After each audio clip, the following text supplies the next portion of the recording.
ఇమ్మాడి ఐబొమ్మ రవి ఈ పేరు గురించి తెలియని వాళ్ళు ఎవరుండరు మన తెలుగు స్టేట్స్లో ఆల్రెడీ. ఎందుకంటే ఒక 2 days నుండి సంచలనం సృష్టిస్తున్న కేసు 2500 నుండి 3000 కోట్ల లాస్ ఎవరికి, మన తెలుగు ఇండస్ట్రీకి, ఓన్లీ తెలుగు ఇండస్ట్రీకే. అంటే మీరు అర్థం చేసుకోండి ఈ ఇమ్మాడి రవి ఎఫెక్ట్ ఎంత ఉందని. అండ్ ఈయన ఇంత కేసు, ఒకవేళ ఇంత పెద్ద ఐబొమ్మ వెబ్సైట్ని మన వీడియోస్ అన్నీ పైరసీ చేసి దొరికినా సపోర్ట్ నార్మల్గా వస్తలేదు ప్రజల దగ్గర నుండి. ఆల్మోస్ట్ ఒక 100 పీపుల్లో 85% మొత్తం ఇమ్మాడి రవికే సపోర్ట్ చేస్తున్నారు.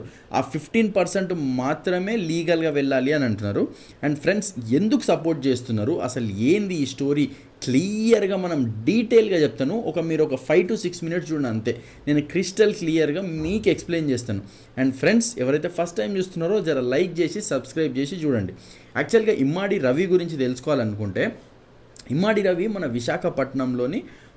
విశాఖపట్నంలో వాళ్ళ ప్రాపర్ అనమాట. సో ఈయన బీఎస్సీ కంప్యూటర్స్ ఎక్కడ మన ఆంధ్ర యూనివర్సిటీ నుండి, ఎవరైతే విశాఖపట్నం వాళ్ళు ఉన్నారో ఆంధ్ర యూనివర్సిటీ అనేది పక్కా తెలుసు.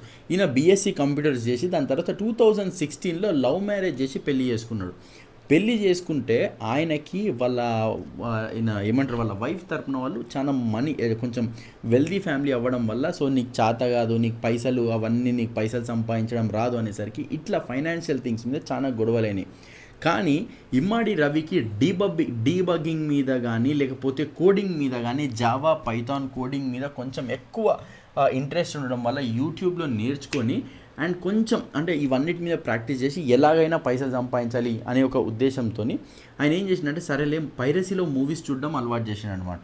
అంటే చూడడం అనేది ఎవరికైతే అలవాటు ఉందో ఆయన చూసి అరే ఏంది ఇది, కొంచెం వెబ్సైట్ అనేది యూజర్ ఫ్రెండ్లీ లేదు అని అనిపించి ఏం చేసిందంటే, ఈ మూవీ రూల్స్ కొంచెం యూజర్ ఫ్రెండ్లీ లేదు, మళ్ళీ థియేటర్ ప్రింట్స్ వస్తుందని ఈయన డీబగ్గింగ్ కోడింగ్ చేసి హ్యాక్ చేయడం స్టార్ట్ చేసిండు అనమాట. అట్లా నేర్చుకుంటే ఇనీషియల్గా ఆయనకి ఎట్లా వస్తుంది, ఏంది మనీ ఎక్కడికి వెళ్ళి జనరేట్ అవుతుంది అని క్లియర్గా తెలుసుకొని ఇనీషియల్గా స్టార్ట్ చేసిండు. ఎట్లా వేరే చిన్న చిన్న హ్యాక్ చేసి పెట్టడము, ఇట్లా హ్యాక్ చేస్తుంటే అక్కడ వాళ్ళ గేమింగ్ వెబ్సైట్ వాళ్ళు వీళ్ళకి మనీ ట్రాన్స్ఫర్ చేయడము, అట్లా మనీ సంపాదించడం అనేది స్టార్ట్ చేసిండు అనమాట.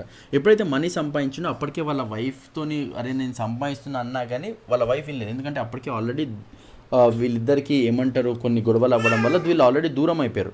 కానీ ఇక్కడ ఇమ్మాడి రవికి ఏమర్థమైందంటే, నేను ఇండియాలో ఉంటే ప్రాబ్లం అవుతుంది అని చెప్పి మొత్తం మకాం మార్చి నెదర్లాండ్స్కి వెళ్ళి అక్కడ నుండి వెబ్సైట్స్ క్లియర్గా క్రియేట్ చేసేసి 2019లో క్రియేట్ చేసి దాని తర్వాత 2020లో ఎప్పుడైతే లాక్డౌన్ ఉందో బూమ్ అందుకున్నాయి. ఎందుకంటే అందరు ఇంట్లో ఉండి సినిమాలు చూడడం స్టార్ట్ చేసారో అప్పుడు ఇమ్మాడి రవి కూడా అక్కడికి వెళ్ళి మొత్తం హెచ్డి ప్రింట్స్ ఏవైతే థియేటర్ వాళ్ళు ఉంటారో, ఏవైతే మన పాత సిస్టమ్లు ఉంటాయో ఆ పాత సిస్టమ్లను హ్యాక్ చేసి మొత్తం హెచ్డి ప్రింట్స్ మొత్తం ఆయన ఐబొమ్మలో పెడితే ఆ ట్రాఫిక్ ఎంత ఉందంటే 25 లక్షల మంది ఒక మూవీ చూస్తున్నారు అని అంటే మీరు అర్థం చేసుకోండి ఆ ట్రాఫిక్ ఎంత ఉంది అనేది. అండ్ ఇందులో ఆయన ఇల్లీగల్గా సంపాదించేది ఏంటంటే 4xbet 1xbet ఇది మన ఇట్లాంటి బెట్టింగ్ యాప్స్ మనకి ఏంటంటే ఆ లింక్ ఓపెన్ చేయగానే దానికి డైవర్ట్ అవుతుంది అనమాట. సో ఎవరైతే కొందరు ఇంట్రెస్ట్ ఉన్నారో వాళ్ళు మనీ అక్కడికి గేమ్స్ ఆడడం వల్ల ఆ గేమింగ్ యాప్ వాళ్ళు ఇమ్మాడి రవికి ఇస్తారనమాట. అట్లా ప్రతి మూవీ ఆయన పెట్టడం స్టార్ట్ చేసి ఇట్లా పెట్టగానే కొన్ని మూవీ హిట్ 3 అయితే ఆల్రెడీ రిలీజ్ కాకముందే ఒక 1 day ముందే వాళ్ళ ఐబొమ్మలో రిలీజ్ చేసిరంటే ఏ లెవెల్ ఉందో హై లెవెల్లో హ్యాక్ చేసినా మీరు అర్థం చేసుకోండి. ఇంకో థింగ్ ఏంటంటే ఓన్లీ వన్ పర్సన్ ఇదంతా చేసిండనమాట వెబ్సైట్స్ క్రియేట్ చేసి. అండ్ ఐబొమ్మ మీద ఎప్పుడైతే వీళ్ళు ఏం చేసిందంటే ఐబొమ్మని ఎప్పుడైతే పట్టుకుంటున్నారో అంటే పోలీసులు నిఘా పెట్టిరో బప్పం టీవీ అని స్టార్ట్ చేసిందనమాట.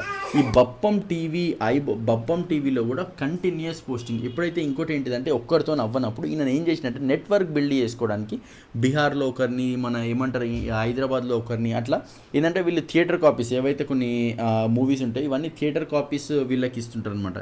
సో థియేటర్ కాపీస్కి $500 అట్లా పే చేసి ఇట్లా నెట్వర్క్ పెంచుకున్నాడు. సో ఫస్ట్ వీళ్ళు హైదరాబాద్ మన పోలీస్ వాళ్ళు ఏం చేశారంటే ఈ లోకల్ వాళ్ళని పట్టుకున్నారు. అండ్ దాని తర్వాత ఈయన అప్పుడు లోకల్ వాళ్ళని పట్టుకుంటే యూ కెనాట్ క్యాచ్ మీ, నాకు తగ్గేదే లేదని చెప్పి పోలీసు వాళ్ళకి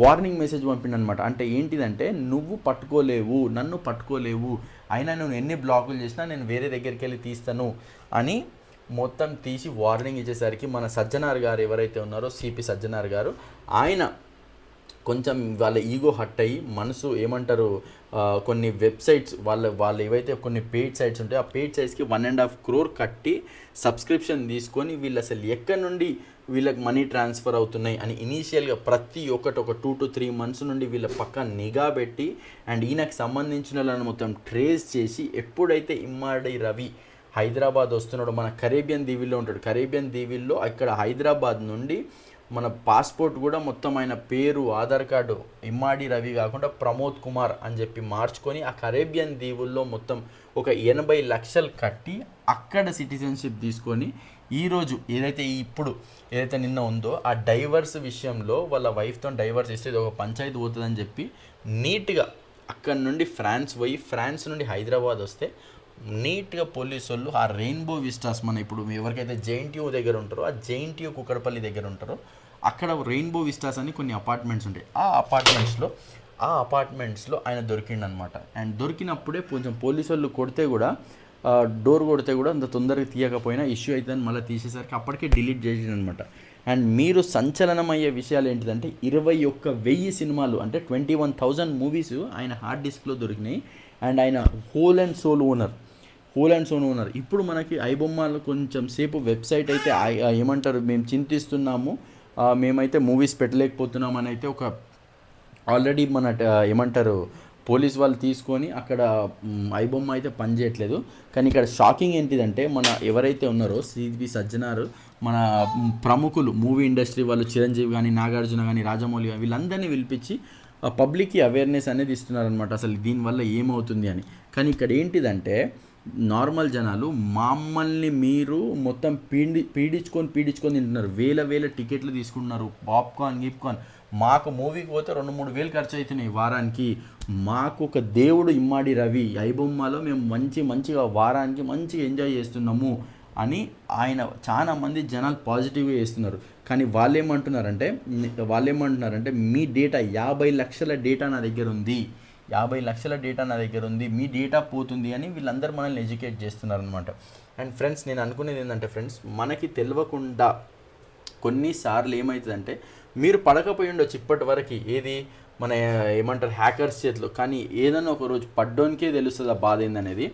అండ్ ఫ్రెండ్స్ ఇట్లాంటి వెబ్సైట్స్ని అసలు సపోర్ట్ చేయొద్దు. మీకు మూవీ చూడాలని అనిపించలేదు అనుకోండి, ఒక 1 month ఆగితే వాళ్ళే చెప్పారు ఆల్రెడీ మన నెట్ఫ్లిక్స్లో అమెజాన్లో అన్నిట్లో దొరుకుతుందని. లేదు బై నీకు చూడాలి అనుకుంటే చూడు, డిమాండ్ సప్లై, వాళ్ళకి డిమాండ్ ఉంది కాబట్టి మూవీకి వాళ్ళు డిమాండ్ అండ్ సప్లై. అరే డిమాండే లేకపోతే వాళ్ళు 1000 రూపాయలు ఎందుకు పెడతారు?